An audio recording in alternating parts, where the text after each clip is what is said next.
ताज्या बातम्यांसाठी पाहत रहा तिचा सागर न्यूज। कोकाटेंचं मंत्रिपद बीडच्या नेत्याला मिळणार, धनंजय मुंडेंना जबरदस्त धक्का देण्याची तयारी। शासकीय सदनिकेचा लाभ घेतल्या प्रकरणात माणिकराव कोकाटे यांना कोर्टाने शिक्षा सुनावली आहे। त्यामुळे मुख्यमंत्री देवेंद्र फडणवीस यांनी त्यांना खातेमुक्त केलं। त्यानंतर कोकाटेंनी आपल्या मंत्रिपदाचा राजीनामा अजित पवारांमार्फत दिला। त्यांच्या रिक्त जागेवर धनंजय मुंडे प्रयत्न करीत असल्याची माहिती आहे। मात्र पक्ष वेगळंच काहीतरी करण्याच्या तयारीत असल्याचं दिसतंय। संतोष देशमुख खून प्रकरणातला मुख्य आरोपी वाल्मिक कराड हा धनंजय मुंडेंचा उजवा होता।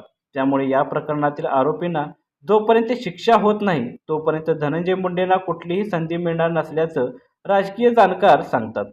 तरीही ते मंत्रिपदासाठी प्रयत्न करत असल्याचं बोललं जातंय।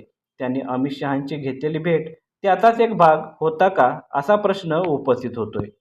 अजित पवारांचा राष्ट्रवादी काँग्रेस पक्ष धनंजय मुंडे यांना पुन्हा संधी देणार नसेल तर मग नवा चेहरा कोण, पक्षाकडून मंत्रिपदाची संधी कुणाला मिळणार, असे प्रश्न उपस्थित होत आहेत। त्यातच एक नाव मात्र अग्रक्रमाने घेतलं जाते। ते नाव म्हणजे विजयसिंह पंडित। आमदार पंडित हे बीडच्या गेवराई विधानसभा मतदारसंघाचे आमदार आहेत।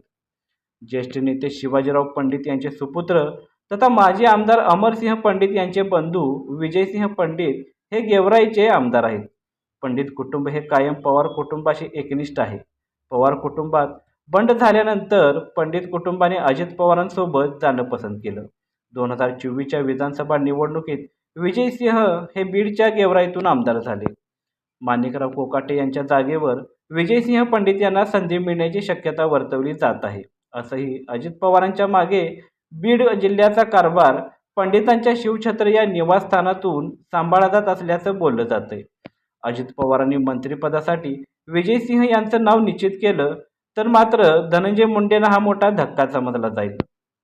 बनावट कागदपत्रांच्या आधारे शासकीय सदनिकेचा लाभ घेण्याच्या प्रकरणात माणिकराव कोकाटे यांना शिक्षा सुनावण्यात आलेली आहे।